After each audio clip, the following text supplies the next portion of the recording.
Let's get it.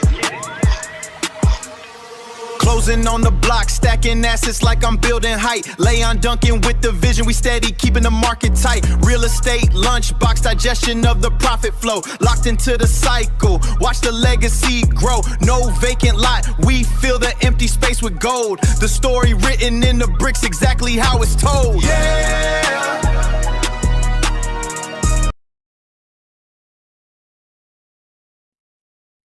Hey, welcome to another Real Estate Lunchbox. I am your host, Leon Duncan, and yeah, it is Friday, and we are doing it, guys. We are doing it. Yes. We got a couple topics we're going to talk about today. I'm not going to make it long. I love getting on here. I love sharing my thoughts, and more or less, I love wilding out on screen. Yeah, man. Hey, without a shadow of a doubt, please like, subscribe, follow for more content. I appreciate everybody. We hit 2,100 as far as in our viewership. And, I've only been doing this since November, like really doing this since November.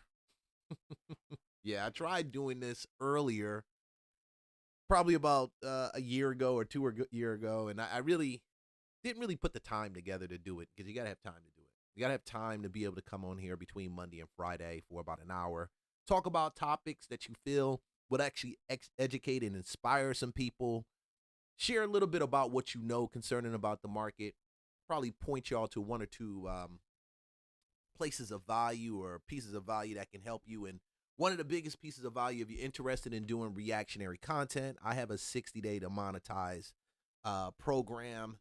It's not nothing long or drawn out, but it'll help you monetize in 60 days. I did it in 60 days. I can actually, if you do it, you could probably do it sooner than 60 days. That's the reality. But this was put together while we're actually talking. I'm listening, making sure that I'm live.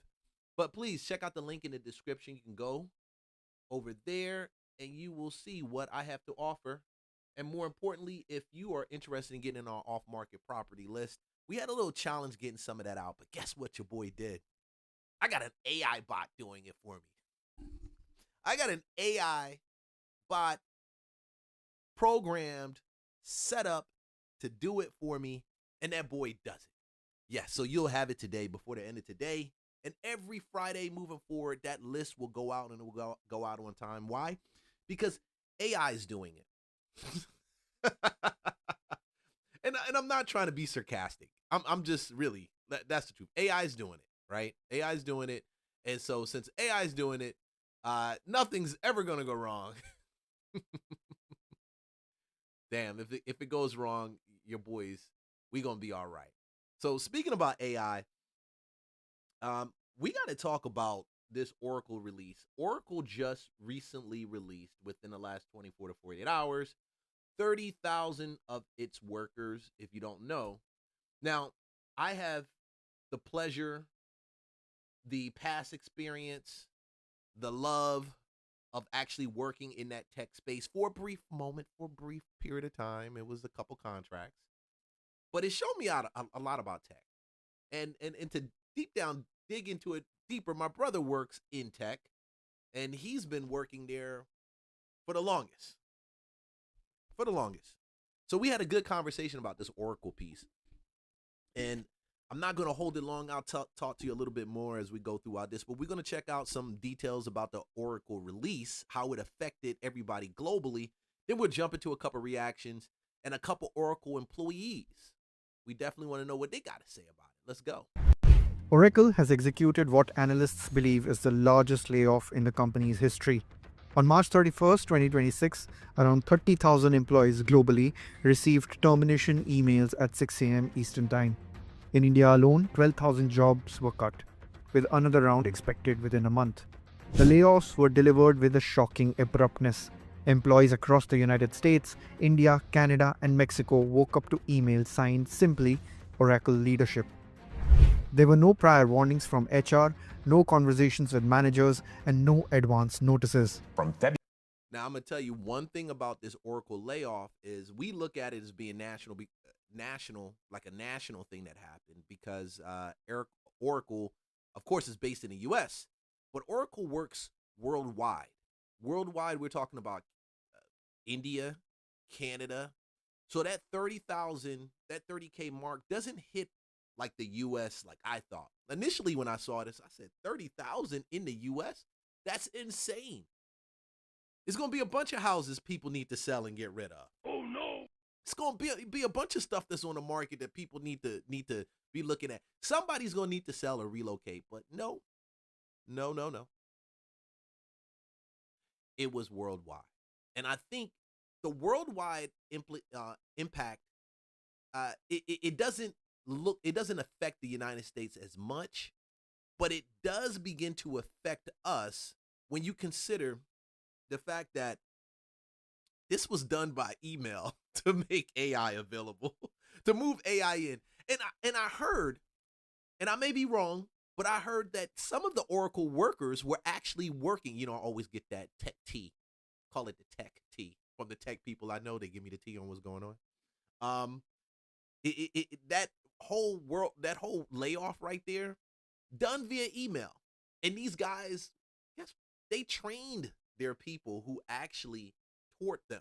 So they were training the people, and the people were training AI, and Oracle said, listen, you've been training AI for years, and this is not brand new. Oracle's been working with AI on the low end, like a more simple, not a version of it that everyone that's, you know, mainstream, but they've been building out these processes probably for the last 2, 3, 4 years.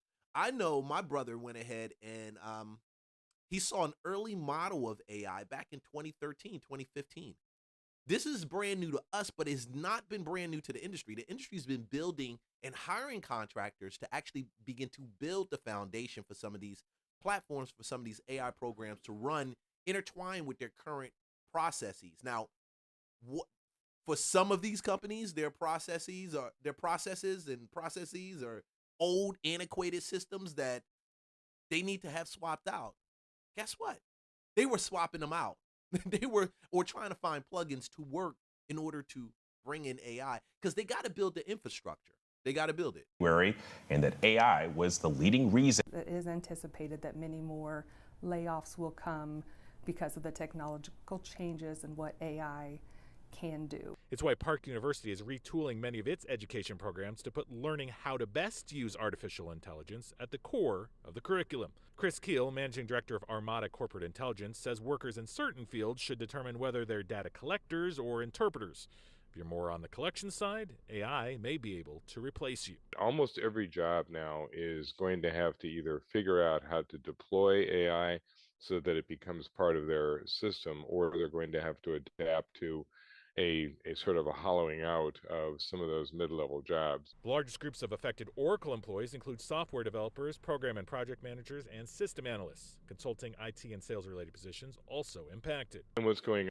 So the back-end managers, the back-end developers are the ones who are probably got the blunt of the hit, because India got 12,000 layoffs.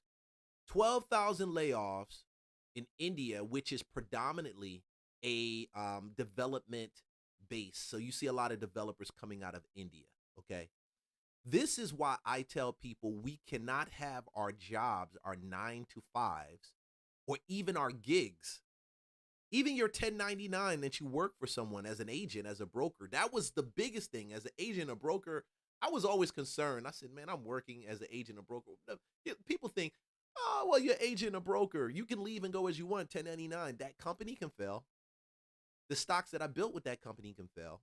They can close the door. And even worse than that, like you see right now, people can put stuff in the market and never sell. They can pull it off. And agents end up working for free. I just was like, I'm done working for free. I got done with that a while ago. I said, I'm done working with for free. But this is the biggest thing. We cannot have, and I think the biggest part of this message is you cannot depend on these systems to take care of you, and your job can't be your only source of income. With Oracle is similar to what's going on with a lot of countries in that space. I mean, you're seeing a lot of adjusting to AI. An adjustment 539 Kansas City workers will now be forced to make as they look for new jobs. ABC News contributor and Google Tech Policy Fellow Mike Muse joins me now for more on this. And Mike, we've been hearing that this was coming. We've seen other tech giants like Amazon and Meta already slashing their workforces to make way for AI investments. Are these reported layoffs by Oracle a surprise? They're not a surprise. What it's signaling is, one, the importance of artificial intelligence, and where it's also, too, is signaling is the priority within artificial intelligence, and that priority is in the compute. As much as we are all interested in using AI products, these tech companies have to build the innovation in order to create that. In order to build off of the products, create the innovation, you need lots of compute or lots of energy to do that. And the way you power that is through the data centers. Oracle is not as So these data centers, which I was describing and telling people were going to people's homes. We had, I had videos done, and you can go check out some of my old videos of people going to established neighborhoods and offering as much as $4 million for one home, which is in half an acre, because the data centers are so important. With the data centers don't necessarily just mean AI. They also mean cloud computing. A lot of the things that we're doing in agile workspace, some of the things that we do remotely, it's got to be stored somewhere. It's got to be navigated somewhere. That's where cloud comes in. That's why we have these data centers and this rush for AI. And I keep reminding people, yeah, it's painful right now. It was painful when the internet came out for IBM workers and IBM who focused on making typewriters, and they had to adjust now to keep up with Apple, and then that run that took place between Apple and IBM and all these different things that took place. We're going to that. We're going to another shift in technology, and that being the case, they got to make space for the hardware, which they need to be able to store some of this cloud that we use all the time. Your TikToks, your YouTube, all these different things. Yeah, those are data centers that store that information. They're stored in data centers. But now we got to go a little bit further when it comes to AI and having a place to store a lot of this info or to run it. And the worst part about it, I think, is some of these data centers, they can use a gig of electricity, which is as much as a whole city in some cases, depending on the city.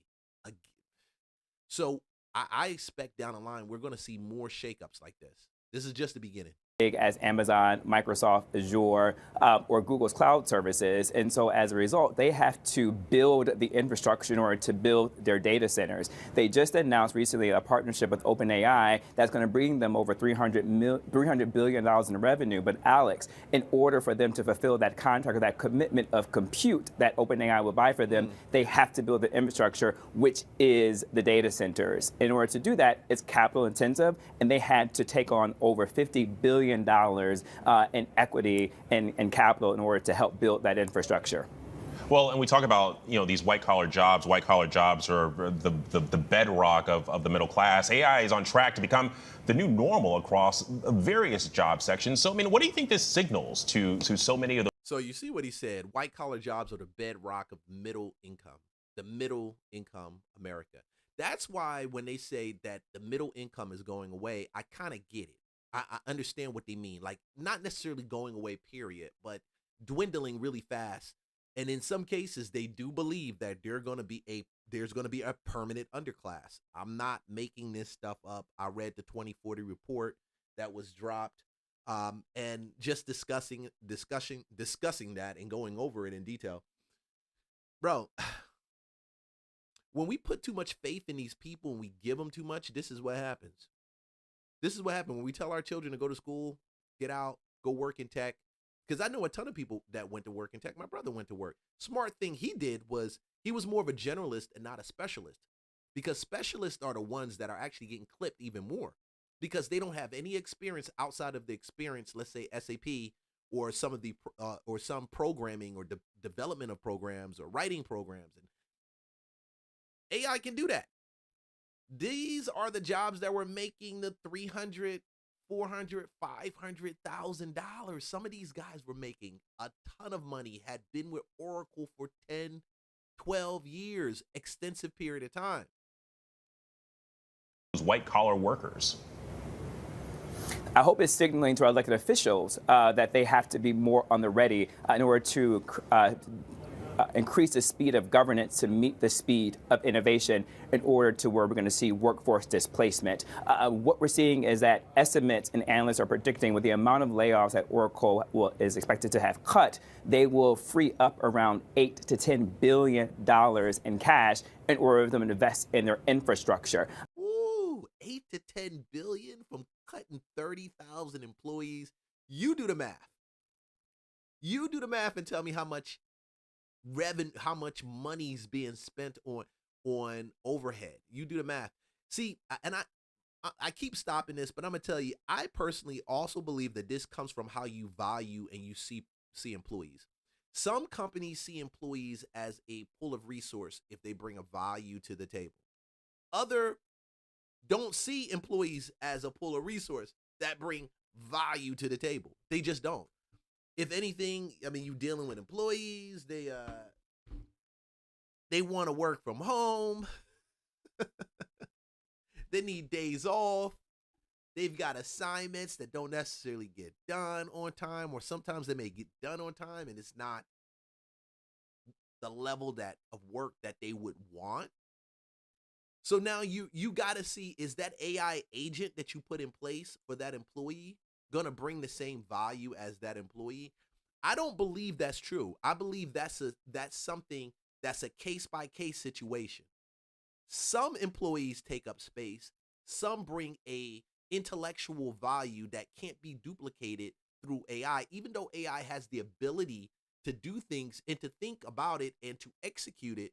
There's still the creativity, the human factor. No, there's no human factor. There is. I believe there is. I believe the human factor is undervalued right now in this time. And we won't really see how the impact of releasing 30,000 people worldwide has on everybody's economy, Canada, India, and in the U.S., until further down the line. Till they've put all these AI systems into place, and then they figure out, doggone, we should have kept 25% of them. Because that's typically what happens, right? You do all of this remodeling and shaping things up, making all these workflows that work without people needing to touch them, and you find out, damn, we need people to touch them. And so when you see Oracle do that, that's a signal that other companies would do the same. And so how are our elected officials preparing this new economy of displaced workers? How are they bringing new jobs and new workforce development into their cities, into their states, to help absorb the impact of those individuals who will be laid off? Well, you see what he said, how are the elected officials? Like, the elected officials are not responsible for you. They're not responsible for me. They can't do too much to help me. They can't do too much to help you. A lot of times, I personally believe they sell out to some of these companies when they bring them in, giving them tax benefits and cuts, and then some of the data centers. And I'm a lover of technology, and I'm telling you this. I'm telling you it off the top. When you rely on these people to make your way prosperous, you get what human beings get from relying on other human beings to make them successful. And we're going to talk about that point multiple times throughout this, not just this video, but other reactions and videos that we got for today. Keep going. Let's go. I'm curious because we talk about all this investment on AI in AI data centers from various companies. I mean, how certain are these companies that they're actually going to get the return on the investment? The thing with data centers is it's so capital intensive that you don't see your returns immediately. If anything, you see the cost. And this is what Oracle's investors were getting leery of, that they were taking on so much debt, to which is the $50 billion debt that I was talking about. But Oracle had to raise that money and so that they didn't use their own cash. No business owner wants, no matter how large or small, wants to use your own cash. That's why individuals, if they want to buy a family housing unit, they don't typically use their own money. They go out and borrow it from the banks in order to free up the capital for other projects, maybe fixing up the home. That's exactly what Oracle had to do in order to fulfill their commitments. But the long-term gain. Yo, I love the way he merged real estate inside there. Yeah, we got to use he's talking about using OPM, other people's money. Everybody likes other people's money, other people's money. I love the way that analogy was used, bro. Is on the upside, right? But the upside doesn't come until down the road. So they won't be able to pull down that $300 billion, for example, from OpenAI until they actually build the data centers. And so it is eliminating it is reducing your human capital count in order to free up the cash, signal to your investors that you are fiscally sound and thinking about the future in order to get that long-term return on your investment, which is, for example, the $300 billion from OpenAI, but that's not until after the data centers are built, which are capital intensive. So how do you rip down 30,000 employees at one time, and the data centers aren't completely up yet? They still have to build out the infrastructure, but they've obviously gone far enough to be able to say, hey, we don't need 30,000 employees up to this point. And it's sickening. That's crazy. That tells me they've got dreams or aspirations of building multiple data centers down the line. They've got a bunch of them already up that they're working through, and that's enough to replace the 30,000 employees that are there. See, you got to see, they've been working on this longer than you have known about AI. And I keep saying it. We just figured out, we had the introduction to OpenAI. We just started putting it into application, applying it in our life, applying it in our life, applying it in our life. They've been doing that for the last 5, I would say probably 8, 9 years. I mean, when my brother told me, hey, I was working on that in 2015, like stuff like that. When I saw the first one, I said, wow. I said, dang, that means 10 years at the very least. I can say 10 years knowingly, comfortably, this AI creep has been happening. This AI creep. They just been creeping up on the AI side, little bit by bit by bit. Probably hiring less, sometimes hiring more, focusing on developers. And these developers, some of the consultants, which I know of, they work multiple jobs. They're not just not working for Oracle. They may work as a consultant for Oracle. They may be a consultant for another company, 3, 4. Some of them have 2, 3 contracts. But on the back end, they're building this out. The shift, man, when you take the smartest people that have worked on technology up to this time and you make them unemployed, you've got to ask the question, who's the new high earning income class? Who will they be? Will they be the marketers, the sellers? I'm going to give you a little tip. I'm going to tell you just a little hint. And this will not be on a replay. If you're not watching it live, I will not tell you this. Is going to be sales and marketers. I was listening to this guy in Silicon Valley speak about this same exact situation. And he was actually going through had been a developer for years. And he said, you know what? The developers in Silicon Valley, they used to be the boys. They used to be the hot shots. They were the ones who called the shots. You know, you go into the office, chilling out, probably play some basketball with the net. You work for about 2, 3 hours, you headed home. Or they can get their jobs done fast and they headed out. Those guys are now being pushed out. Silicon Valley, which they're not saying, these tech giants are moving towards like a 9-9-6 schedule. And if you don't know what that means, from 9 a.m. to 9 p.m., 6 days out the week. So if you're someone that has been working in tech, whether in sales, marketing, development, however, and you haven't been working on that schedule, and you're not used to that, that is the new norm, and that is becoming more and more the new norm. See, China has that 6-9-9 schedule, and somebody said, hey, we got to keep up with China, and the only way we're going to keep up with China, the only way we're going to keep up with China is we've got to change our work habits, okay? I did just buy a house 6 months ago and then got laid off in a mass email at 6 a.m. with 30,000 other people at my company. This page started as a kind of lifestyle page as being a first-time homeowner in Massachusetts at the age of 26, and it is slowly making the pivot of being a first-time homeowner that is recently unemployed. So not only do I need to figure out where I'm going to work next and what I want to do with the rest of my life, but I also have to figure out a way to make ends meet and pay my mortgage. So I'm wildly optimistic for having insane bills, living in Massachusetts, mind you, and being laid off. But yeah. Come with me to get laid off from my job. Like many others, I too was impacted during the great Oracle purge of 2026. Yikes, as I have mouths to feed like this big back, could I? Yo, she's taking this in stride. She's doing good. She's making this like, hey. Some people got on here and started crying, bro. But be sad about this? Absolutely, but my anxieties towards the future, I feel all this internalized discomfort actually fueled and motivated me as I got through 200 job applications in 2 days. But also a reminder. Ooh, 200 job applications in 2 days. Damn. Man, just be trying to get off of filling out my first name and last name and date of birth. Oh, no. Oh, shoot. Oh, man, listen. Congratulations. Well done. She deserves every bit of applause. But it's okay to take it easy. Follow along in my journey of unemployment. Well, it's unfortunately come to my attention that Oracle has began to lay off over 30,000 employees starting this morning, 6 a.m. with a cold email. Access denied immediately. Layoffs have been strategic, but not because the company is failing. Oracle is aggressively investing in AI and cloud data centers, as most companies have been.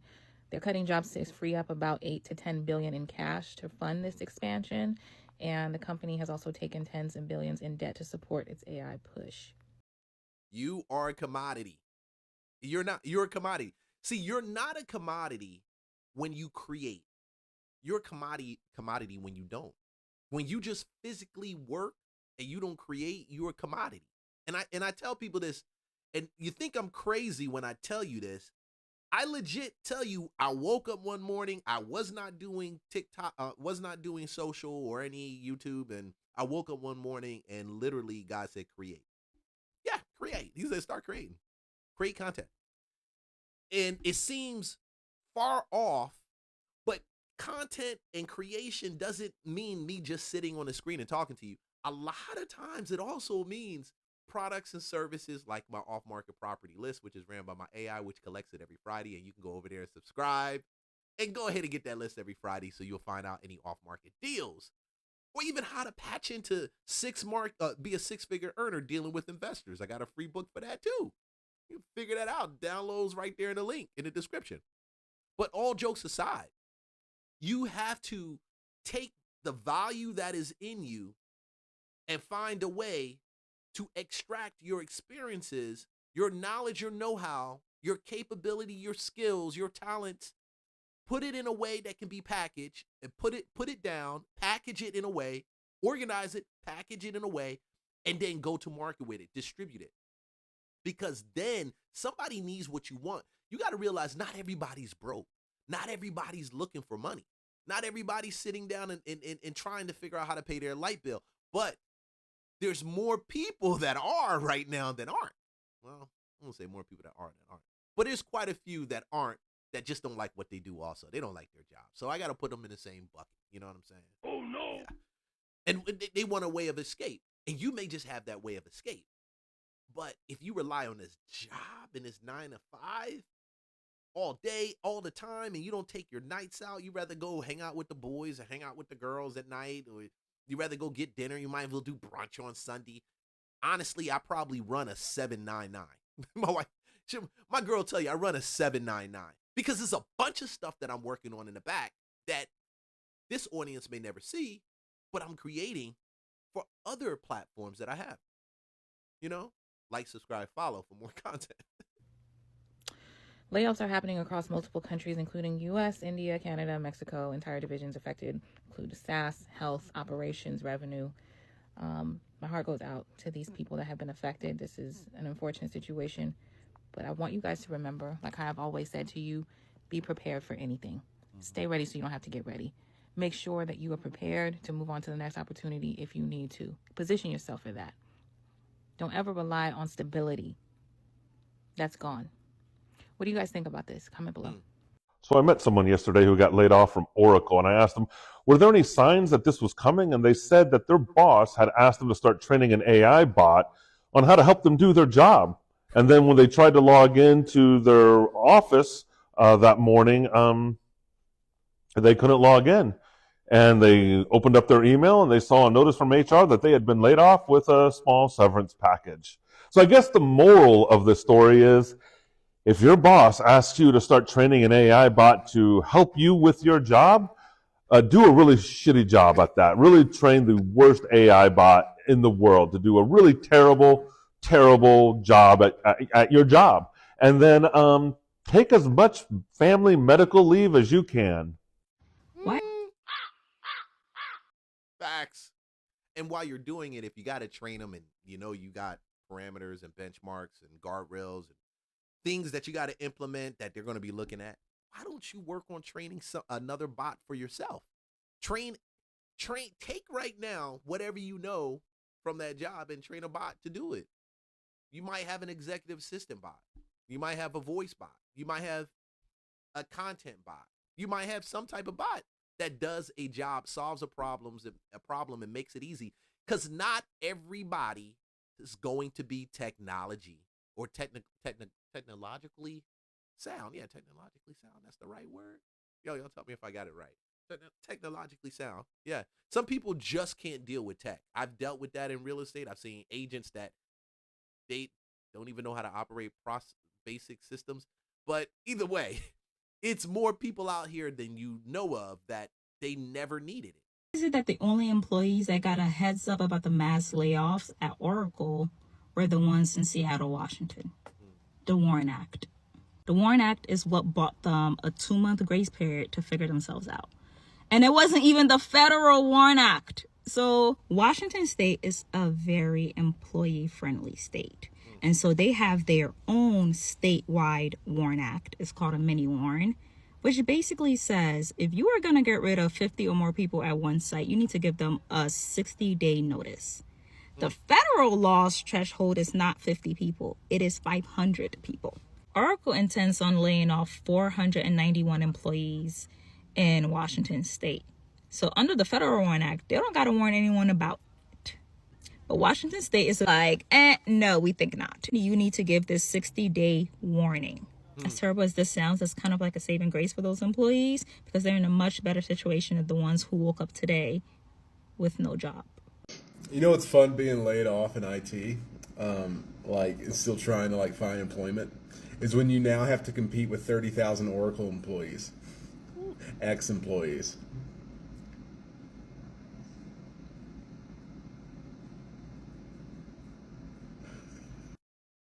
My man is not wrong.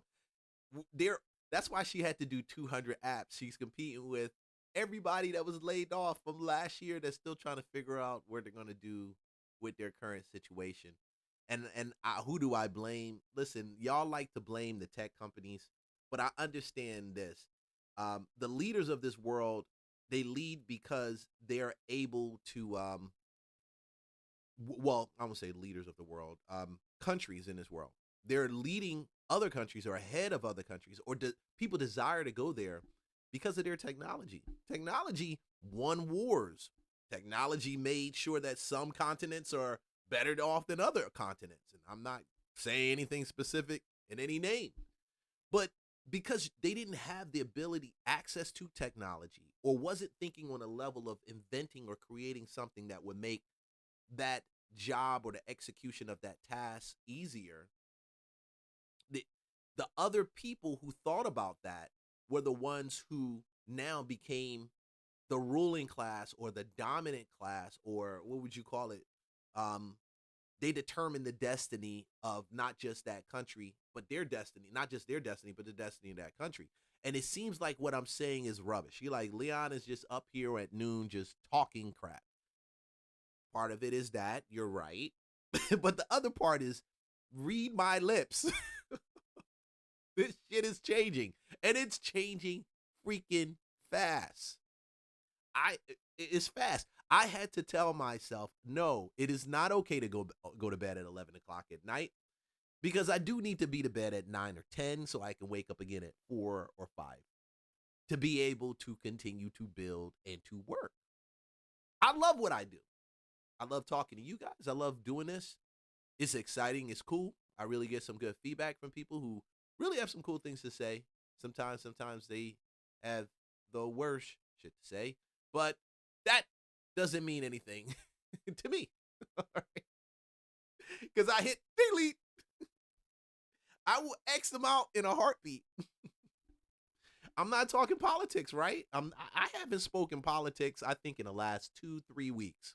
It's probably been a month of not speaking politics or not getting in politics. Because the thing about political conversations is this. They all fucked up. They're all messed up. That's true. They're all messed up. You got the left and the right. Both have issues. No one is perfect. One side is probably a little bit better than the other, I would say. And that's why I'm on one side compared to the other. But at the end of the day, you're going to think the way you think and believe the way that you believe anyway. What makes up what constructs your way of thinking, you're going to find so many ways to keep that pattern of thinking in place as you go throughout your life and you're presented with different challenges. So when someone tells you, hey, that way of thinking, that pattern of thinking is wrong, you're going to rely on historical data, and you're going to say, historically, no, this would happen in 1892, this would happen in 1925, this would happen, when they took this place or took that place or did this. And you're going to be locked into that. When people, when people say they're closed-minded, I've discovered that's really what it is. We have it in real estate. Some people, they begin doing one thing and they never change. Old school agents who've been around for a while, they don't change. You tell them stop faxing and email. They say, damn, what's a damn email? Oh, no. It's like, what's an email? You tell them stop scanning. You can snap it with your phone and just go ahead and. Why would I do that?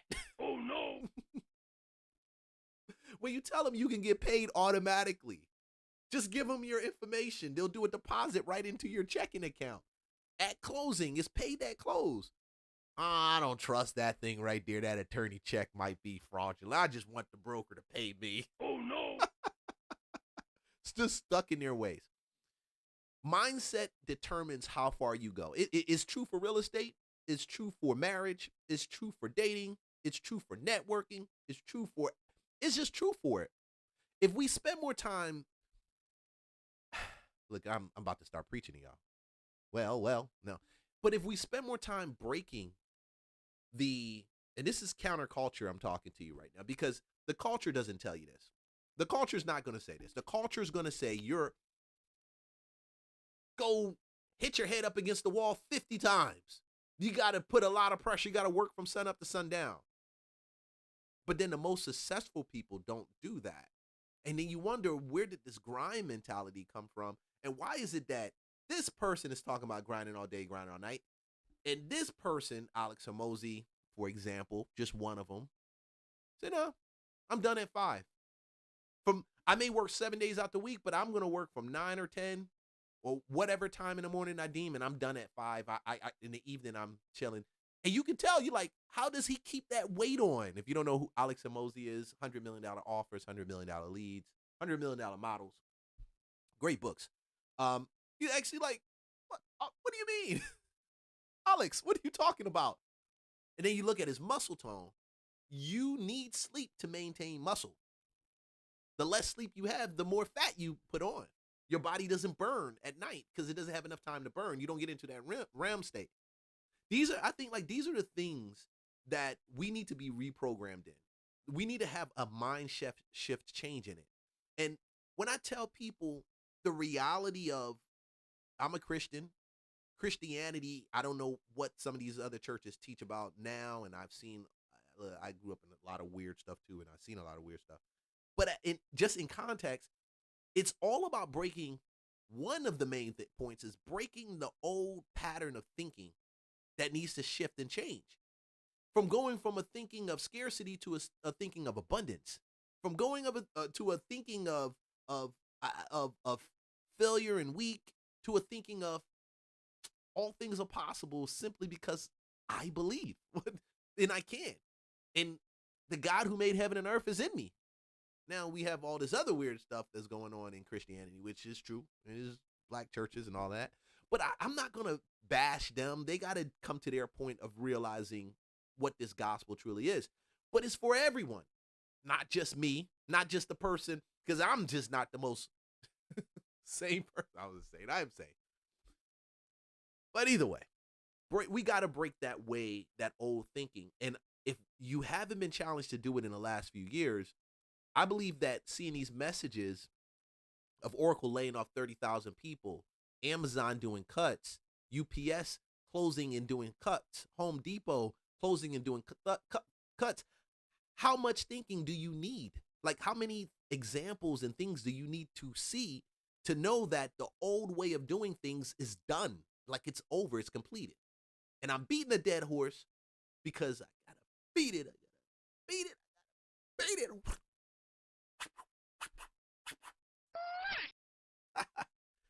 All right, cool. So peep this. There was a viral video going around. Chick-fil-A.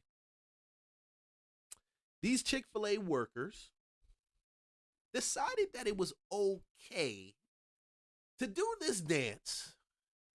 And you'll know which dance I'm talking about when you see it. And it's okay. It's all right. We work for Chick-fil-A. They inspire us and they want us to do this type of TikTok energy. They don't? Are you sure they don't?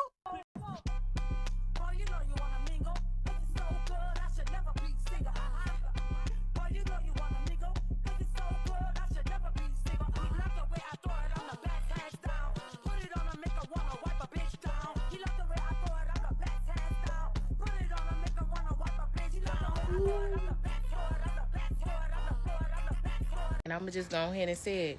Come on. Let me bring that down. That's wrong in so many different ways. So many different ways. If you can't see how wrong that is, and I felt like it was a bunch of bots out there saying, oh my God, Chick-fil-A did this, they're wrong. Hell no. If you walk up to an open house and you bring in one of my clients I sent you as a lead, and we're working together on it, and you come and my client comes in, and you're like, yeah, check out the house. Check out the house. I'm a fire ass. I'm going to snatch that lead from you so damn fast. Everybody at Chick-fil-A should have been fired. They know goddamn well Chick-fil-A ain't on that type of time. It's very professional. What?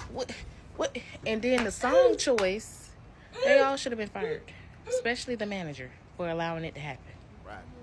And I just hate the fact that it was all black people in that video. Like, do y'all not know where y'all work at?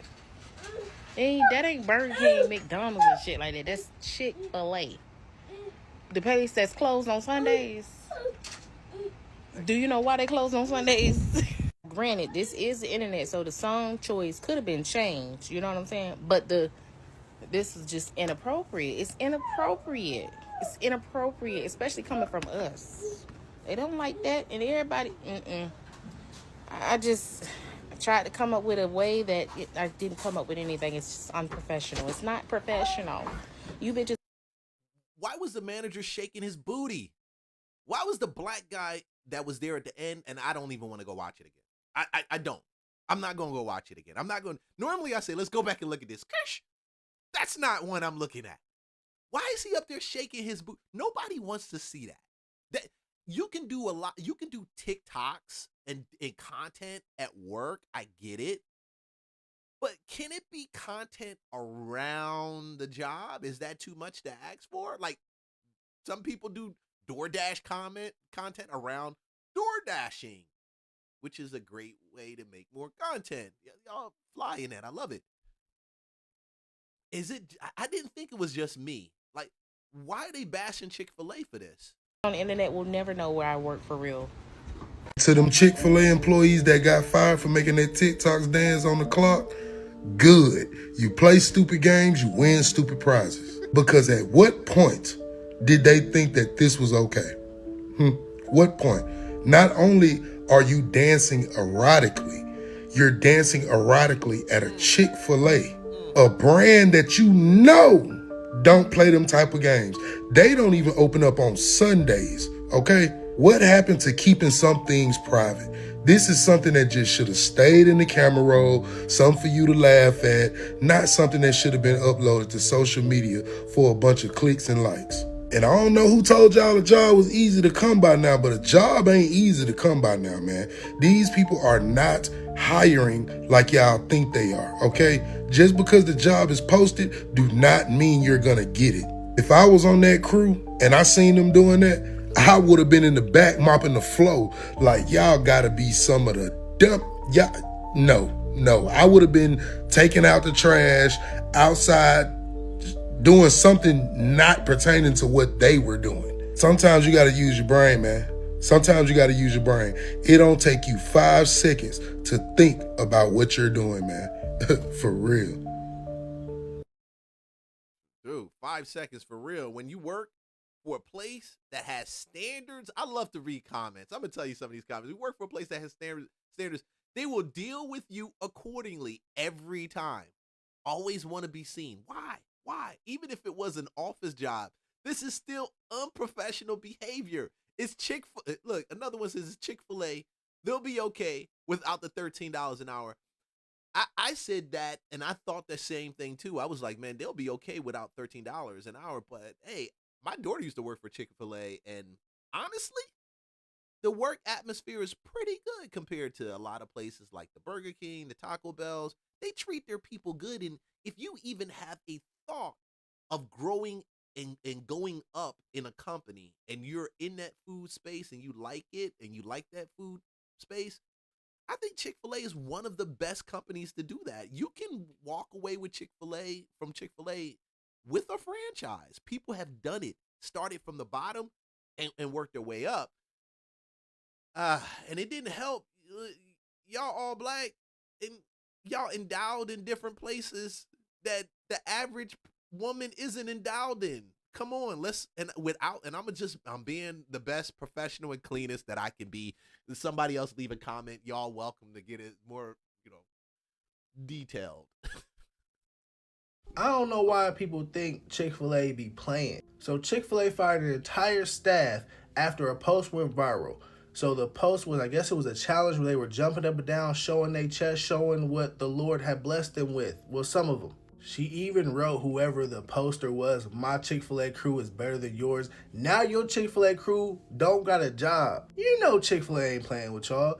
This ain't McDonald's or Wendy's or Popeyes, none of these other fast food. Chick-fil-A, that's the one place you go where everybody's smiling at you. They gonna be as nice as possible. Sometimes it can come off as a little creepy. I don't really like my fast food employees to be that nice and be smiling all the time. But one thing I can guarantee you Chick-fil-A is not going for is no ratchet behavior, no twerking, no, showing your chest, nothing like that. They not trying to deal with nothing like that. They are not open Sundays. This is a certain type of establishment. I know it's fast food, but it's not like the other fast food. They fired everybody. Everybody who was in on that video don't got a job no more because y'all was playing with Chick-fil-A. No, I don't think that they were wrong, that Chick-fil-A was wrong for firing them. You can do whatever you want to do off the clock on your own time, but you are on the clock, still in uniform, with music playing behind you that has bad words in it. Now, we all know Chick-fil-A is not open on Sundays, okay? Just like Hobby Lobby is not open as well, okay? So these are... You can tell that little girl, the light-skinned girl, she didn't really want to do that. You can tell she was like, okay. Now, the older women, y'all was smiling too much. Y'all was doing it too. Y'all were going too hard in the freaking paint. Oh, no. Too hard in the paint. I don't know why you were doing that. Please help me help you understand. People of God, okay? Now, like I said, you can go and do whatever you want to do on your own time, but you are on these people clock with these people personal uniform on the time that you're supposed to be getting these nuggets and tenders and salads and whatever else Chick-fil-A sell out, okay? So no, Chick-fil-A was not wrong. And I know I will not be making videos saying that Chick-fil-A is wrong and standing up for the wrong thing. I think Chick-fil-A was right, 100% right. Go sit y'all ass down somewhere, okay? With all this dancing. Ain't nothing happening. Gas prices is high. Everything is high, food high. Right now, baby, nobody want to play anyway. Go ahead and put that food in the bag and get it out to the people, okay? Make that lemonade, sweet tea, whatever y'all need to do at Chick-fil-A, but stop dancing in these people restaurants where y'all supposed to be working, okay? Hugs and love. Y'all be blessed to J-Lo. Mwah. You need to have soft skills, and soft skills are the people skills that determine how you show up every day. Ooh. See, you know I'm not gonna just talk about the reactionary comment. I got to give you something. Because I kind of believe we don't teach our children this. A lot of people don't teach their children this because they don't know it themselves. Emotional intelligence starts with knowing certain things, a level of discernment, certain things you shouldn't do, some things you should do. It's the key to not just being employed, but to going up in corporate America. If that's what you want to do, if that's what you're there to do. Matter of fact, it's not even just corporate America, bro. It's in real estate too. Because I look at clowns that don't exhibit any emotional intelligence, and I've dealt with a couple of them. All right, more than a couple. None at all. Number one is emotional intelligence, your ability to manage your emotions and control them, having things like self-control, not crashing out. This is something a lot of people struggle with because they allow their emotions to dictate their actions, but your actions should not be based off how you feel. Number two is problem-solving skills. It's your ability to think through a situation instead of reacting to a situation. Just because something doesn't go as planned doesn't mean it won't go well. So your ability to think through, how do I get through this without disrupting the process of things, is something that is appealing to people when they're looking to employ you or use you for benefits that can get you money. Number three is effective communication. And it's not just being able to use your words. It's effectively using your words that will push the needle forward. So can you tell somebody the problem without beating around the bush? Can you speak your value clear enough for someone to understand the point that you're making? If you can't speak for yourself in front of people and you have to do it only online, it limits the opportunity that you can get. Adopting soft skills will make you appealing to those who can pay you and put you in opportunities that other people don't get. The soft skills space is why a lot of people fail. It's not because you didn't go to school and didn't get your 4-year degree or didn't focus in this area. We see what's happened with Oracle and some of these other places, and places that hire 4-year degrees, require 4-year degrees. Matter of fact, I applied to Oracle one time. They didn't accept me, but that's a different conversation. It is actually, this was a while ago, but I see it in real estate. I see it in everyday life, and the worst thing is we don't teach our children about it. Low-paying jobs just want bodies who can literally do the work. And people, especially who are first generation or low income, try to apply this to the corporate space and then wonder why they're not making any money. Soft skills are always going to make you more money, period. It doesn't matter the economy. It doesn't matter the industry. None of that matters if you have soft skills. And you can do content, exercise a level of discernment and wisdom, and actually do good content that brings a good light to the company and yourself. No one tells you this, but discernment and emotional intelligence, they're the real power moves in leadership, not strategy. I actually led senior leaders in corporate for over 15 years, and let me say this really loud. The gap between middle management and senior leadership, it's not about experience. It's not even about connection.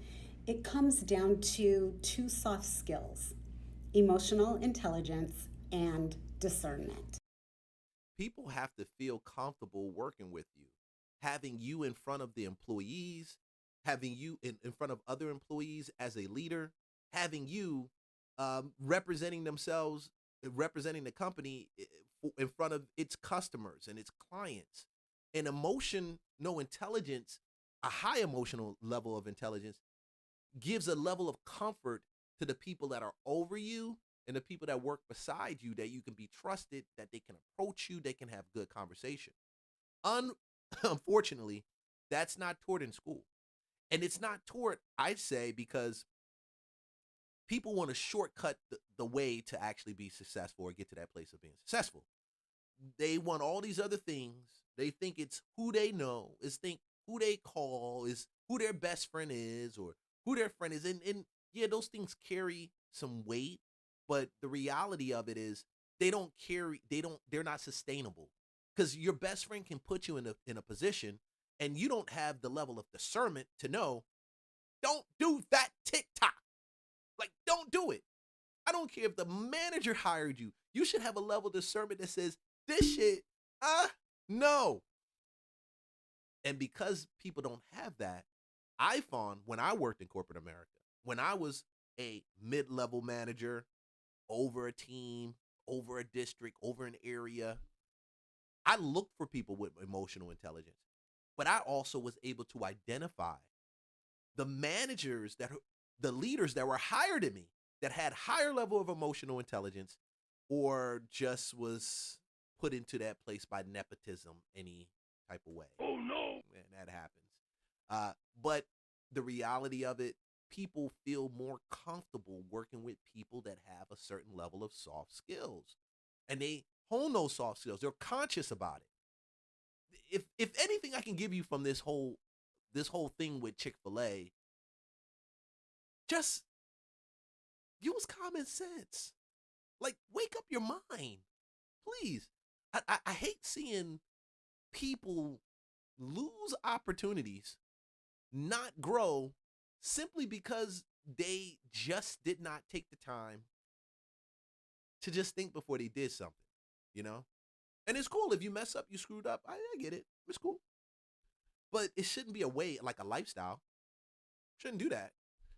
And that's why these people get fired, you know? Okay, news nugget.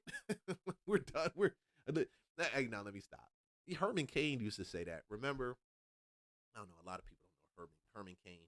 Old dude. I like to listen to some of them old guys, bro. They got some wisdom. Herman Cain used to be a black Republican. He was like, news nugget. He used to be on the radio. Oh, shit. Y'all like, Leon, what the hell? You talking about Herman Cain. Man, it is Friday. And we are up on 404 weekend in Atlanta, and it's going to be popping. No lie. And yes, I will be out there in the streets without a shadow of a doubt. Matter of fact, I might go out somewhere today. Who might? I don't get out and do none of that crazy stuff. Listen, I'm from that crowd. I just like to sit back and watch y'all wild out. I'm going to walk in and be like, okay, I'm going to sit down. I probably will order a pizza, grab a cigar. I don't drink. Get some water or some pineapple juice. And I'm going to be like this. Oh, she drunk already. She drunk already. Damn, it's only 6 o'clock and she drunk. Y'all know how y'all do Friday. It's Atlanta. Before we even talk about anything with Atlanta, 404 weekend and DR Horton, I want to talk about DR Horton real quick. Before we get into all of that, I want to talk about networking in Miami. Why is that important? Miami looks like it's going to become the tech capital, not just of Florida, possibly the United States. And I've done a couple videos on Florida over the last few days. Networking in Florida. I normally do one when I do a city. I do dating also. I didn't cover that right now in Miami. And I'm going to tell you why, as we go through it.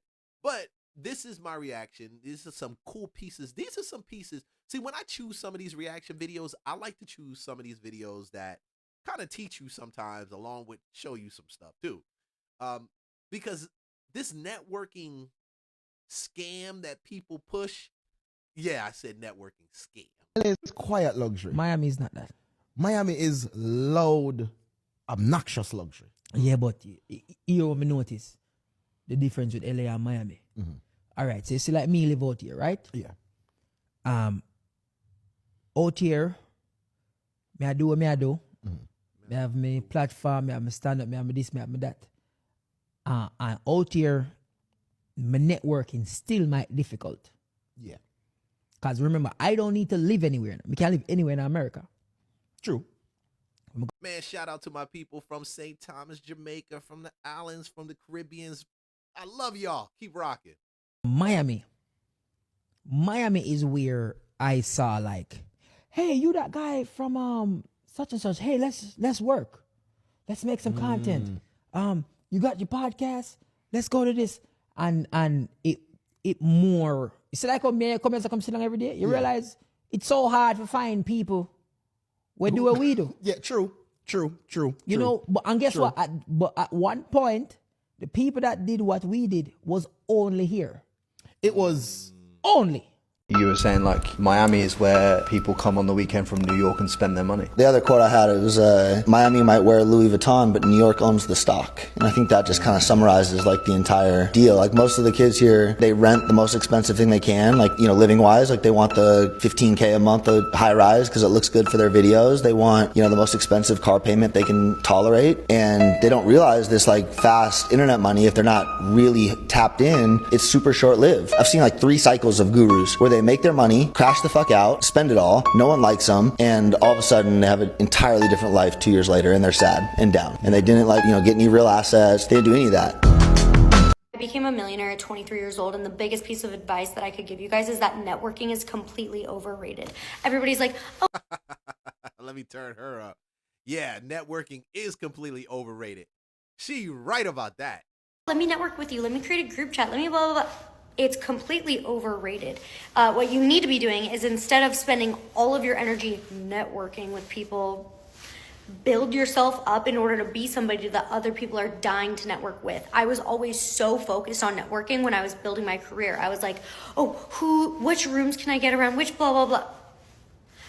Build your skill sets up, build yourself up in order to be somebody that other people are begging to be in a group chat with, and then that way you can be selective. Couple different reasons. Number one, as a woman, people will want to hang around you because you're a pretty woman, and they will use different opportunities in order to kind of like dangle a carrot in front of your face, like opportunity. It's fake. Also, she's not lying. So a lot of people aren't really who they say they are. And that's like the truest thing that I could say. That, like, I'm not going to elaborate on that because it'll get me into a lot of trouble, but people are not who they say they are.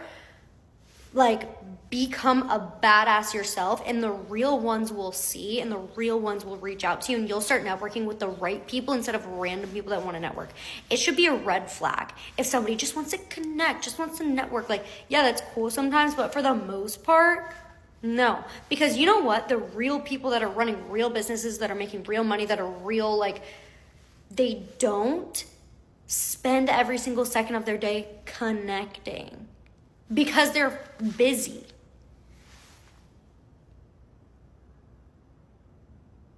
I'm just going to sit here in silence for a second because I genuinely want this to get through your guys' head. I don't want you to say, oh, well, she said networking's bad.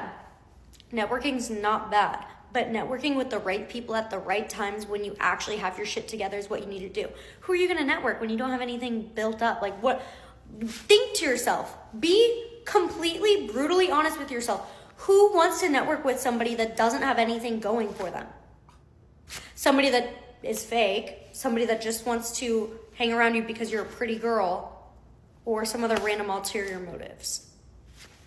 You will never network with people that you actually want to network with unless you build yourself up first. So go do that. That is the biggest piece of advice that I wish I had. My circle. She ain't lying. She's that. Matter of fact, that is the sum up of networking, period. Because I've seen it in Atlanta. We have all these little networking RIA conferences where people go for real estate. And probably about 90% of the people, 95% of the people in the room, they don't have really anything to offer. They kind of want to see what you're doing and say, hey, we should work together. And I'm like, why? Why should I work with you? Like, I'm 20 years in. I'm doing this AI shit. I'm doing this freaking online shit. I'm doing this YouTube channels. Why should I? Like, why? What is it? Like, in the worst portion, the worst of the worst is when you hear people. I can see it on people's face when someone's talking in a group and they made a certain amount of money on a deal, or they make a certain amount of money on deals, and it's like their eyes brighten up. Maybe this person can help me. Maybe if I get around this person, I'll be better. Maybe I can network with them and use them. Use them. No, learn from them. Use them. You get it? You get it? I don't like being around people that don't do anything. And there's nothing that people that don't do anything have to offer. And even the people that do stuff, the reality of it is some of them, they really are just not good people, period. Not all of them, but some of them aren't. Like some of them, it's a facade. And that's what I get with Miami all the time. Like I've been to Miami multiple times. And the thing about it is I just get this plastic feeling from the city. Like I get this carnal, basic. When I say basic, I'm really talking. They like, oh no, it's nothing basic over here. Dude, I got this. I got a Lambo. No. I'm talking about intellectual basicness. I'm talking about character basicness. I'm talking about, and it don't matter how many people you know, how many people you claim to be your friends. The truth is you don't know people until they show themselves to you. So why the hell are you going trying to network with everybody that you really don't know? Give them a time to sit in the water and just brew. Just listen to them. Just calm down. Nobody. You can't put your success in the faith of other people. That's the thing about networking. If I could sum it up right there, don't stop putting your faith in other people. Stop it. Full of people who make millions of dollars and have millions of followers, and I get asked all the time, how did you build such a crazy network? For anybody who doesn't know me, my name's Carson. I scale info products and manage influencers. Here's some of the people I work with. Does that mean OnlyFans? Does that mean he does OnlyFans? Does that mean he manages OnlyFans model? Because it's a ton of OnlyFans models in Miami, and they're being managed by some people. So some of my closest friends now. For starters, this is my best bro, TJR. He has over 1 million followers across platforms and is probably worth more than your entire family tree at 22 years old. And we got my dog Rich. See, that's the arrogance right there. You see, probably worth more than your family tree. Than nobody want to work with that. I'd rather find my way to my wealthy place than to work with that crap right there. Some of y'all think that's fly. Some of y'all really do think that's fly. AKA Daddy Wellness, multiple millions across platforms and currently taking over the world. Then you have my dog Rob, exited a company for 30 mil at just 30 years old. My boys Hattie and Alex, both running it the fuck up in the fitness industry. And as a little bonus, here's me chilling with Navin as manager. As you can see, I'm surrounded around some pretty dope ass people, and my first piece of advice if you want to build a circle like this is to remove the word networking from your brain off rip. You need to understand that super successful people aren't looking to be fucking networked with. They already have shit going on.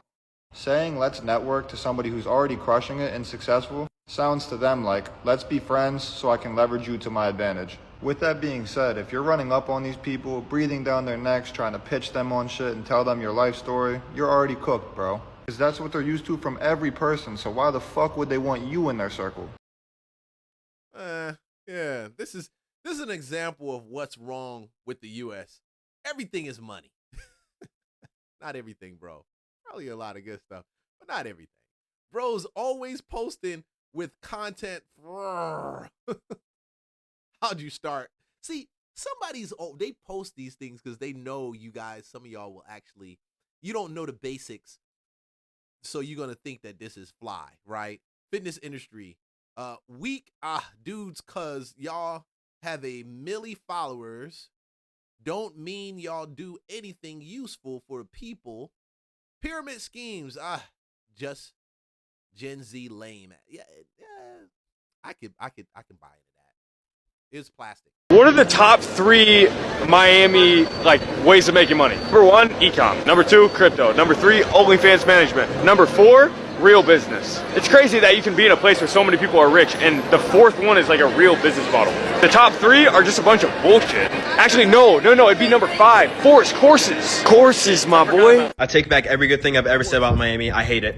It's official. I'm never leaving my house again. Miami is just the slimiest city I've ever been in. I don't trust anybody. Everybody lies. They're full of themselves. They're a bunch of ego narcissists. And yes, they are rich, but they're the bad type of rich. The moment a girl touches Miami, she becomes a whore. All the guys in there are copy and paste the exact same person. Every dude lives in the same apartment building. They sell a course. They have fake watches in the mid to low tier supercar. They eat oysters. Like, bro, I'm just done. I went to a Miami club for the first time. Yeah, my watch got stolen. My SD card got stolen. My close friend scammed me out of $20K. I got my heart broken. I rented a Lamborghini. Yeah, fun. And then I got finessed everywhere. What do I mean by finesse? So yeah, I rented the Urus. I went to park outside of a restaurant. Nigga said $100 for valet. I parked right in front of the valet sign. It said $20 parking, and he said $100 to my face. Just because I came in a nice car that I was renting.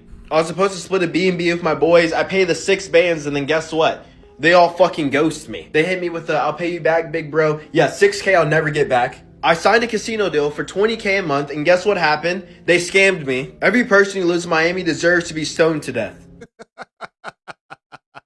Bro, he's right. They're like, dude, homeboy said you need to choose some better friends. And I agree with him on that. You do need to choose some better friends. But homie, I'm going to tell you also, I got scammed from a good friend of mine, and it was more than 20K. Matter of fact, it was a lot more than 20K. Yeah. Congratulations. Well done. You just earned your ticket to the club. So you realized, and you're realizing that most of this shit is smoke and mirrors. I mean, the reality of it is the people who do the most stuff, you probably don't even see them because they're out doing the most stuff. Like they're out there working, like in the trenches, editing stuff, building stuff, creating stuff, putting together some type of unique selling proposition for something. The main difference between operating a business in New York and operating a business in Miami is talent. New York people are just different. New York people go all over the world and become incredibly successful. Miami people, on the other hand, are way laid back. And let's just say our reputation, i.e. the Florida man, is not that we're known for being the most enterprising, or at least legally enterprising people in the world. We're known for taking shortcuts. We're known for some crazy stuff. Anywhere else in the world, you will never. Yeah, legally enterprising. Florida's known for a lot of those schemes. You know, that's how they had to protect some of the older people in Florida. Some crimes that you do that involve older people in Florida and they can track you down, it's a wrap. They're going to throw the book at you harder than if you were doing it in some of these other cities, because it was originally, and it is, a city, a state of older retirees for a large part, right? That moved there to retire and get away. They don't need your scumbag behind over there trying to scam them out of their hard-earned money. But yeah, just come to Atlanta. We got enough people up here for you to do that. Find what this city has. And I'm a firm believer, once you build your bubble, meaning your network of friends, your restaurants, the things you love, there is no city that offers more opportunity than South Florida, especially Miami. Everybody here is just getting shit done. People know how to get to the money here. I'm in Miami, okay? Everyone acts like they have money. Everyone acts like they're better than everybody else. And people make you feel like you're gum on their shoe. You'll meet somebody and they don't even know who you are. And then right away, they like disrespect you. They're like, you know, what's up, man? My name's so-and-so. And they came looking you in the eyes and you're like a networking event. And I'm like standing there and I'm like, looking at him in his eyes. I'm like, what's up, man? My name's Sam. How, you know, and they're just like, what's up, dude? And then like, you know, they're like trying to show their AP or whatever. And I'm just like, yeah. I'm like, what do you do? Like, they're like beating around the bush. I'm like, what do you actually do? And then they're like, damn, he's being like direct. Like, why is he making me say what I do? And I'm like, what do you do, dude? Like, I mean, you're wearing a nice suit. Like, you got a $150,000 watch on. Like, share what you do. So then they open up a little bit. It's like people like radiate the people that aren't soft. Yeah. I say Fort Lauderdale is for the old heads. Miami's probably for the Gen Zers who have a little bit of bread. But I will never move to Miami. Hey, this is for you guys. Y'all want to network and go down there. Y'all feel like it's something down there. Like I always say, it always begins and starts with you. It's always about where your mindset is, how you see the situation, things like that. And dude, I'm at this place right now. It's about an hour and 15 minutes into this deal. And let me look at this. Let's see what we're gonna talk about. Let's boom, because I'm about to route out. I think, do I route out or just? Yo, check this joint out. Check this out. I had to post this. I thought this was so freaking crazy. When I saw this, I said, Atlanta is not a what's the best way to put it? Atlanta is not a real place.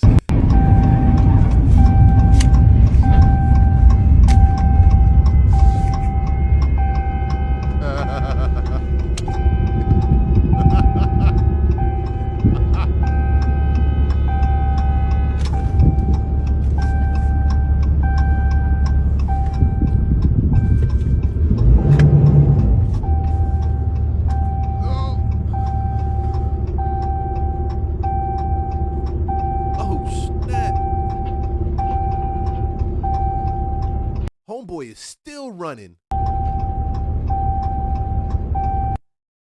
Butt naked running. Yeah, that's Atlanta for you. Butt naked running. Welcome to Atlanta where the players play, right? Jeez. I saw that. I said, dude, I got to pull that joint. I thought that was so freaking hilarious, dude. All right, I'm gonna do this last story, and I am out for the day. Wow. Okay. In real estate, we have like some builders that have just been around forever. D.R. Horton is one of those builders that have just been around for the longest period of time. I remember the very first deals I did, it was a D.R. Horton community, and I was excited that they were paying an extra $2,000-$3,000 in a commission, like bonus. I said, damn, I love being a real estate agent. But I remember I did walk into the house, and we were doing an inspection. This was before it closed. Anyway, I'm gonna tell you about this. I'm gonna tell you. Let me do this. Let me tell you the story first. Let's look at this story first. I can't stop laughing because I feel like people do the stupidest shit sometimes, bro. They do the stupidest shit. They do stupid shit. It's nothing for D.R. Horton to fix these people's situation. It's nothing. It's easy. It's a lay down, easy hand, but they won't do it, and it's gonna cost them a brand throughout the whole nation. And they were known as America's builder, too. An Atlanta News First investigation uncovered more than a dozen Georgia homeowners who allege one of the nation's largest builders sold them defective homes. Arbitration records reveal that homeowners claim the company sold them houses with faulty plumbing that have repeatedly failed, causing water damage. Atlanta News First investigative reporter Andy Parati shows us one of those homes with dozens of leaks. November 21st, around 8 p.m. Like clockwork, the water pipes in Matthew Arden's new home seem to leak. These pipes leak to burst on Fridays. On schedule for years. I mean, they burst every day, but it definitely likes Friday nights when I'm getting ready to settle down. How many leaks have you had? If you had to guess. If I had to guess, 26, 27. I stopped counting somewhere in the teens for a little while because they were coming one after the other, like day after day. That's something we need to get fixed. Today, Matthew says his home looks like Swiss cheese. Hole. Wow, he got hole after hole after hole, and that looks like a dope house, too. After hole after hole. Another leak and another leak and another leak.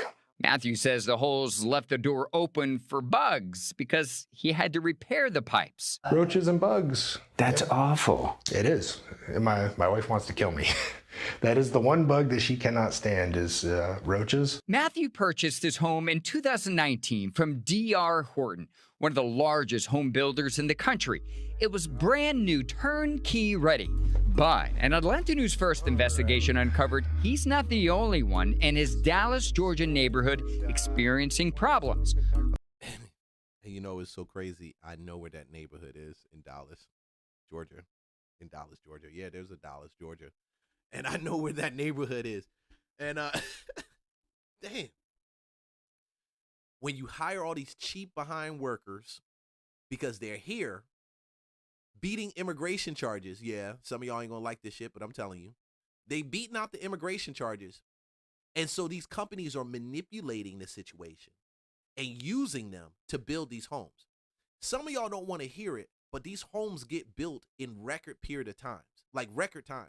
For 3,800, 4,000 square foot homes, they should not be taking this that short of a span to get built. It shows lack of care and attention to detail. And I've seen more videos about this. Like I said, I sold D.R. Horton before. That was probably one of my very first sales in my first year in real estate 20 years ago.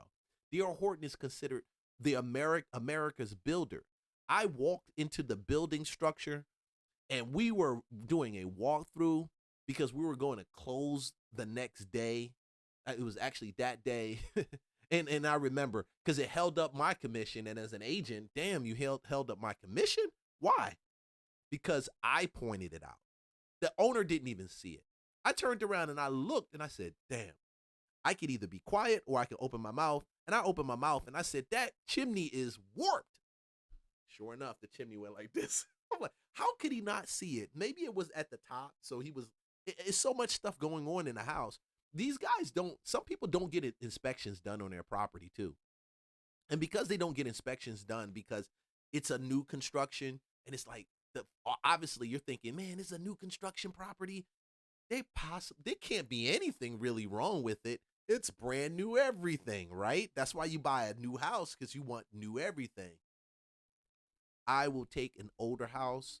It doesn't have to be super old, just coming from a good century, a good decade, good established subdivision over one of these new properties at any day. According to a pending arbitration complaint against D.R. Horton, at least 15 other homeowners claim their water pipes started leaking about 4 years after moving in. We're just waiting. It's like a time bomb. I'm a nervous wreck all the time, wondering when it's going to hit the fan. John and Rosemary Pastula, Greg Reneker, and Yasmin Roman. You don't want to go out. You don't do your normal routines because you're so worried that when you come home, you're going to deal with a disaster. These were all brand new homes? Yes. Yep. No one had ever lived in this home before you moved in? No. Ballpark, how much has this cost you? Out of pocket, $5,000, but my estimate so far about a little over $50,000. We've got estimates that to do the whole house would run about $25,000. $100,000 plus. Yeah, close to $30,000 out of pocket, and the estimates are $100,000 plus. Oh, damn. Oh my God. I didn't even get this far in the video when I said I was going to do this video.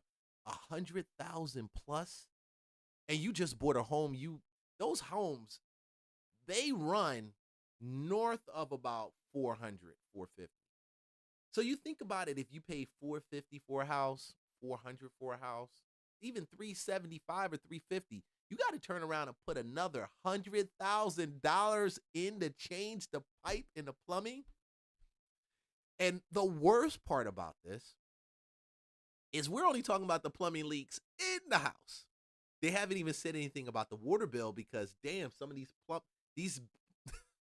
that's why I tell people, this is not for the faint of heart, bro. It's not. Because D.R. Horton will fight tooth and nail. And damages. D.R. Horton did not respond to multiple emails and phone calls from Atlanta News First investigates. The pipes D.R. Horton used in all of the homes, according to the arbitration complaint, were manufactured by the same company, Uponor. It is coming from another piece of Uponor pipe. Uponor declined to interview requests, sending this prepared statement that reads in part, independent experts have categorically stated there is not a systemic issue with our PEX pipe, adding we recognize the disruption plumbing issues can cause and have been actively engaged in working towards fair and appropriate resolutions. So that's just one of D.R. Horton's issues.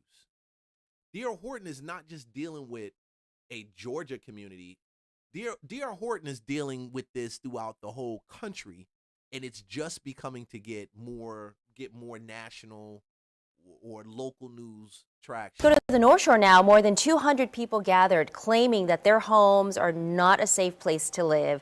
Most of those homeowners are living in Lakeshore Villages. It's a development built by D.R. Horton, who is being sued by thousands of people. WDSU North Shore Bureau reporter Chantel Davis is live in Slidell tonight with the concerning claims from those residents and a big packed meeting tonight. Chantel. Yes, Sella, and tonight's meeting got pretty passionate with some residents leaving in tears, and all of that emotion built up because they say their dream home turned into their nightmare. Cannot no longer be silent. It's a cry for change. I done had 3 walls ripped up, the ceilings, the floors. What's next? Hundreds within a Slidell community say they are suffering in their own homes. I asked the superintendent at the time, what can I do about, the mold, my health? Do you know how much mold is in my house? What type of mold? And I wasn't given an answer. It was, I don't know, we'll get back to you. And my favorite place that I love, my bedroom, is contaminated. And the air that I'm breathing in there it's harming me. Attorney Lance Oglesby is representing more than 1,000 people who are suing D.R. Horton, a developer who built the homes in Lakeshore Villages. Because what we're doing is I'm trying to get to people before their house shows visible mold to help people stop being harmed. In front of more than 200 people inside Living the Word International Tuesday night, Lance says he's tested 120 homes which are positive for high levels of mold. Many families voicing their concerns, saying they are first-time home buyers. But within months of purchasing their home, mold penetrated through their walls and vents. Gail Jones tells me she's afraid her home is killing her. I think the house is going to be what take him out, not the stroke. Jones says she can't afford to leave her home, and she's not alone. We're going to have a hard time selling a home because of all the issues, and I'm still living in it. Wow. Because I can't afford to start over. And that's the challenge. Once that home has mold in it, all that mold needs to be treated. And what's worse is nationally, as an agent, whenever somebody sends you an offer, you're supposed to send over what's called a disclosure. And that is true even if you're selling it for sale by owner. They're going to want some type of property disclosure. The agent may send it over to the owner directly. But the whole reason they do this is they want to know what type of damage has occurred in the home that's significant enough to warrant some type of insight that needs to be shared with the buyer. And if you tell them, hey, this whole my house has mold in it, it came from the builder. The next question is, did the builder fix it? No. We've got the whole community that's going. You see where I'm going with that? You see what I mean? The whole community.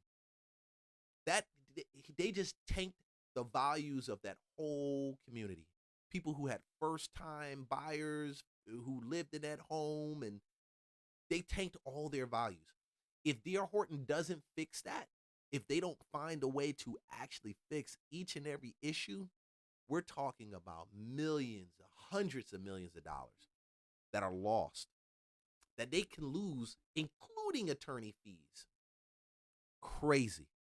So I tell y'all, man, buying real estate seems very sexy, but your mind has to be right. You should really have a professional with you doing it. No matter what state you live in, no matter where you're at, do a property inspection.